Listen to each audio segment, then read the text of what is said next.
Olá, estamos iniciando o programa Ponto de Encontro.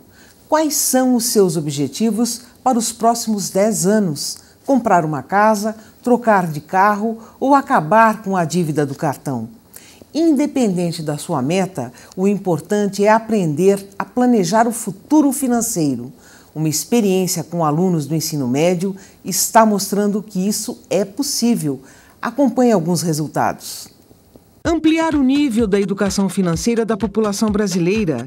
Essa é a meta da Estratégia Nacional de Educação Financeira, lançada em 2009 pelo governo federal. Como parte da ENEF, entre agosto de 2010 e dezembro de 2011, foi realizado um projeto piloto com alunos do ensino médio. Uma pesquisa realizada pelo Banco Mundial com esses estudantes mostrou resultados positivos do comportamento responsável em relação às finanças. Dos alunos que tiveram as aulas de consumo consciente, 63% pouparam pelo menos uma parte de sua renda. Entre os participantes ainda, 16% começaram a fazer uma lista de despesas mensais. Com esse projeto piloto, a intenção dos alunos de poupar também aumentou e a habilidade de lidar com as finanças cresceu de 5% para 7%. E para o tema de hoje temos dois convidados no estúdio. Eli Brochovicius, professor do Centro de Economia e Administração da PUC Campinas, e Berenice Vitor Carneiro, professora da Faculdade de Psicologia da PUC Campinas.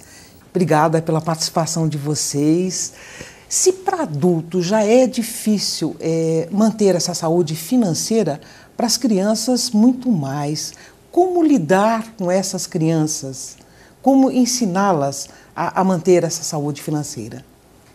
Então, Leila, se nós pensarmos que uma propaganda, né, não tem data para começar, não tem idade, não é? A criança pequenininha, ela já quer um brinquedo na loja. Então, se para a propaganda ter efeito, não se pergunta a idade para ensinar a criança que aquilo não é possível, que não se pode comprar aquilo agora, também não deveria ser a partir do momento que a criança começa a compreender a linguagem e conversar com os pais, né? Já é possível, já ensinando essa criança o que pode e o que não pode ter. E de que forma, professora? Só dá uma estendida que o pai pode fazer ou a mãe pode fazer. Eu acho que, em princípio, o que nós temos é a educação a partir do diálogo. Então, sempre conversar bastante com a criança, conseguir que a criança pense nas consequências do que ela está desejando, né? Enfim, esses caminhos de fazer a criança parar para pensar antes de agir, ou pensar, né, planejar, comprar agora ou não, deixar para comprar mais tarde, conversar com a criança. Acho que o diálogo é o caminho, é o veículo principal. Tá. Professor Borô, você é conhecido como professor Borô, a partir de agora eu vou começar a chamá-lo assim. Em relação às crianças, como que os pais e as mães devem lidar? Bom, o que é importante a gente entender é que a primeira coisa que os pais cometem como erro é ignorar a capacidade da criança em entender de finanças. Hoje existem vários programas de educação financeira já voltados para crianças a partir de 8 anos. A partir de 8 anos, a criança ela já consegue discernir o que é gasto e o que é receita, o que é recebimento. Então ela já consegue entender o que significa sair o dinheiro do bolso. A partir dos 8 anos já dá para trabalhar com a criança. Agora, o que fazem normalmente os pais?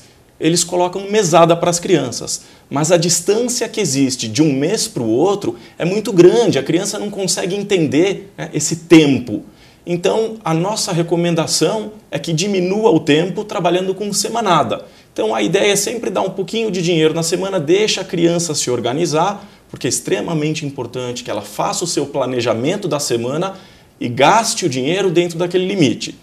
Se terminou o dinheiro, não dê mais dinheiro para a criança. Se sobrou dinheiro, precisa instruir a criança o que fazer com essa sobra. E aí começa então a recomendação de poupar. Ou seja, eu ia questionar, inclusive, essa mesada ou essa semanada. Ela acaba sendo importante mesmo. É a partir daí que a criança começa a ter habilidades para lidar com as finanças. Ah, sem dúvida nenhuma, porque a partir do momento que ela recebe esse dinheiro, ela precisa controlar essa verba. Então ela começa a entender a necessidade que tem de se planejar, de analisar e tomar decisões, de controlar o seu dinheiro, e a partir daí, então, ela passa a ser um consumidor mais consciente, né? A gente precisa ter consciência daquilo que a gente está fazendo. É fundamental que os pais comecem a trabalhar com mesada e comecem a falar sobre dinheiro dentro de casa. Perfeito. E os jovens? Atualmente, ou por comodidade, ou por segurança, os pais acabam dando cartão de crédito, ou até de débito para esses jovens. Quer dizer, de que forma, se esse jovem não foi educado na infância, de que forma esses pais também podem lidar com essa situação? Então, Lila, se nós pensarmos que a adolescência é uma fase da vida, é uma fase de transição, não é? É uma fase onde eles estão se preparando aí para essa idade adulta. E com muitas mudanças, com muitas experiências novas e tendo que lidar com tudo isso.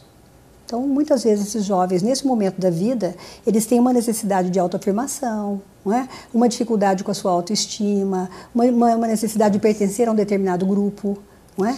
Então, isso pode favorecer o mau uso, no sentido de usar o dinheiro para conseguir esse status, ou essa pertença a um determinado grupo, ou ser valorizado pelo grupo, ou ser superior até a um determinado grupo. Então, o mau uso do dinheiro poderia ser aí uma consequência dessa fase. Mas, como eu estava colocando anteriormente, se é uma família que já tem o hábito de dialogar, de conversar, normalmente essas questões elas acabam sendo minimizadas, se já existe desde o início um estilo de paternagem, né, que permeia aí, que é permeado pelo diálogo, pela conversa, eu acho que é dessa forma. Caso contrário, o que não foi feito antes... Também não é agora que você vai conseguir. Não consegue e achar... Vai ser mais difícil, não é? Eu acredito que é mais difícil, mas não é impossível. Não, existe uma coisa extremamente importante quando a gente fala em finanças. As pessoas acreditam que elas não têm condições de mudar. E a percepção que eu tenho quando a gente faz um curso de educação financeira é que o seu objetivo não é mudar, mas é moldar. Existe uma diferença muito grande entre você ser moldado, que é pegar a sua cultura, a sua forma de operar o dinheiro e trazer isso para dentro da sua realidade, e não simplesmente mudar a sua realidade. A impressão que eu tenho é que os cursos de educação financeira que buscam mudar o comportamento ao invés de moldar a pessoa, cometem um grave erro. E esses jovens, de fato, eles devem ter esses cartões em mãos? Olha, a percepção que eu tenho é que é importante a gente aprender a cuidar do nosso dinheiro. Obviamente, a partir do momento que você percebe que está fugindo do controle, precisa ter a intervenção dos pais para evitar um problema maior. Mas é importante a gente aprender a se machucar, né? Não tem outra forma. Se machucar ou machucar o bolso do pai e da mãe, né? Tá certo. Quais são as dicas para as pessoas poderem economizar? Bom, eu particularmente gosto de dar 3 dicas fundamentais. A primeira dica que eu dou é pague-se primeiro. O que significa isso? Tem muita gente por aí que recebe o dinheiro e a partir do momento que recebe o dinheiro, ele já começa a gastar e ele esquece que ele precisa guardar o dinheiro para ele. Então eu preciso fazer um planejamento, eu preciso ter o dinheiro para a minha velhice, eu preciso ter o dinheiro para realizar os meus sonhos e eu preciso de dinheiro para as minhas necessidades. Então a primeira coisa é pague-se primeiro. Tem muita gente que trabalha como autônomo e mistura empresa com pessoa física. E eu tive a questão de 2 ou 3 dias atrás, um aluno que veio me procurar dizendo, olha, eu estou com dificuldade de separar essas coisas.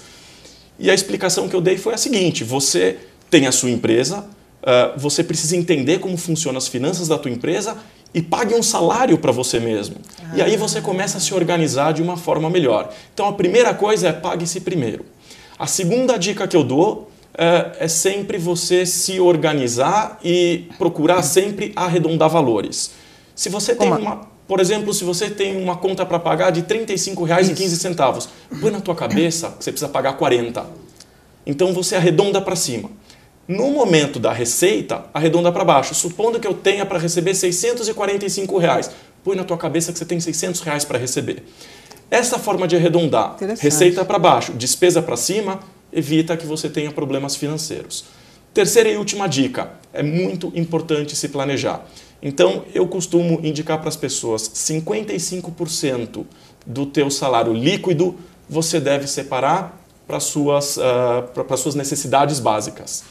Depois separa um pouco mais esse dinheiro para lazer, para educação e, obviamente, você precisa também separar o dinheiro para o seu caixa, para os teus investimentos. Se conseguir separar nessas 4 pastinhas, a gente consegue ter um planejamento muito melhor e evitar uma série de problemas financeiros. Tá.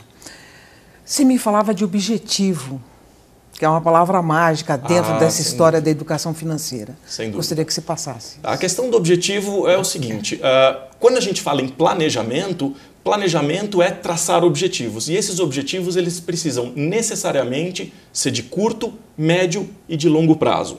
Se eu não consigo enxergar onde eu quero chegar, qualquer caminho serve. Então eu preciso traçar esses objetivos. Quais são os meus objetivos de curto prazo? O que eu quero fazer para o próximo mês? Quais são as minhas despesas para o próximo mês? Quais as receitas que eu tenho para o próximo mês para ver se eu consigo equilibrar o meu caixa? Quais são os meus objetivos num médio prazo, dentro de 1 ano, mais ou menos, o que eu quero fazer? E quais são os meus sonhos, o que eu quero realizar em 5 anos, em 6 anos, em 10 anos? Se eu tiver na minha cabeça aquilo que eu quero fazer, eu consigo chegar com mais tranquilidade. O objetivo, para mim, é a palavra principal do planejamento financeiro. Tá certo. Professora Berenice, como fugir às tentações? Ao sair de casa, ir para um supermercado, ir para um shopping? Bom, nós estamos pensando no adolescente, nós estamos pensando na idade adulta, não é? Se nós pensarmos que cada fase da vida a gente tem as suas necessidades, e muitas vezes esses produtos da sociedade de consumo